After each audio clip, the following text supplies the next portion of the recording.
ছেলেটা শুধু একটা লাথি মারলো আর সেই ক্যানটা আকাশে কোথায় যেন হারিয়ে গেল। পরের দিন কোচ দেখলো সেই ক্যানটা একটা দেয়ালের মধ্যে আটকে আছে, আর তার ভেতরে সেই একই কাগজ যেটা সে নিজেই ক্যানের মধ্যে ঢুকিয়েছিল। এটা দেখে কোচ অবাক হয়ে গেল, কারণ পুরো দেয়াল জুড়ে ফাটল ধরে গেছে। কোচ যখন ক্যানটা টান দিয়ে বের করলো তখন পুরো দেয়ালটাই ভেঙে টুকরো টুকরো হয়ে গেল। হঠাৎ সে দেখলো সামনে সেই একই ছেলেটা দাঁড়িয়ে আছে, যাকে কয়েকজন দুষ্টু ছেলে ঘিরে রেখেছে। কোচ চুপচাপ দাঁড়িয়ে সবকিছু দেখছিল। ছেলেটা আসলে মারামারি করতে চায়নি, তাই সে শুধু নিজের লাথির স্পিড দেখালো, এমনকি উল্টো পায়ের স্পিডও দেখালো। কিন্তু তখন এক দুষ্টু ছেলে তার দিকে জোরে একটা ফুটবল ছুড়ে মারলো। ছেলেটা যখন বলটা ফেরত ছুড়ে মারলো তখন সেই দুষ্টু ছেলেটা উড়ে গিয়ে অনেক দূরে পড়লো। কোচ অবাক হয়ে সব দেখছিল। ছেলেটা উঠতে গিয়ে নিজের জামার কলার ঝাড়লো, কিন্তু বলটা এত জোরে লেগেছিল যে সে উল্টে গিয়ে মাটিতে ধপাস করে পড়লো। এরপর সেই কুংফু মাস্টার এক জায়গায় দাঁড়িয়ে একটার পর একটা কিক মারতে লাগলো, আর সব দুষ্টু ছেলেরা একে একে পড়ে যেতে লাগলো। কোচ ভাবতে লাগলো একজন মানুষের নিশানা এত নিখুঁত কিভাবে হতে পারে। লড়াই শেষ হবার পর কুংফু মাস্টার আরাম করে সোডা খেতে লাগলো। তখনই সে তার সামনে এসে হাঁটু গেড়ে বসলো। সে বলল,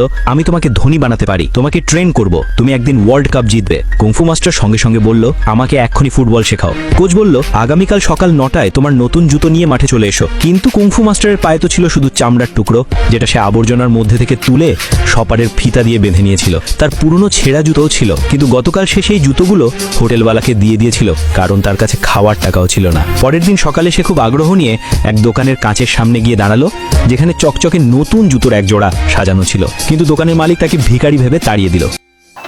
বেশি বেশি এরকম ভিডিও পেতে চাইলে আমাদের ইউটিউব চ্যানেলটা সাবস্ক্রাইব করে দেন।